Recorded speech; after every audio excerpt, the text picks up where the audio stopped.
ICC women's one day cricket champion स्पर्धेतील सेमीफायनलचे दोन्ही गटातील सामन्यांना उद्या 31 जानेवारी 2025 रोजी मलेशियाची राजधानी कौलालंपूर येथील बायो एमास स्टेडियमवर सकाळपासून सुरुवात होणार आहे आणि दोन्ही गटातील सामने याच मैदानावर खेळवले जाणार आहेत.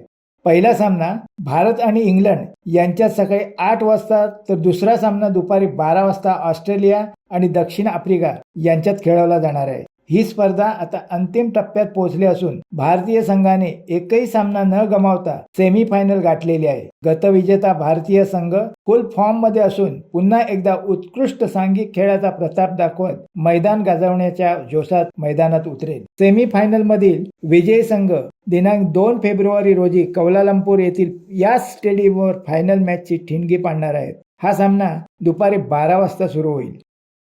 शिवसत्ता टाइम्ससाठी देवेंद्र मोरे, मुंबई. दे धडक बेधडक वृत्त देणाऱ्या आपल्या शिवसत्ता टाइम्स न्यूज चॅनलला लाल बटन दाबून सबस्क्राईब करा आणि बेल आयकॉनला क्लिक करायला विसरू नका.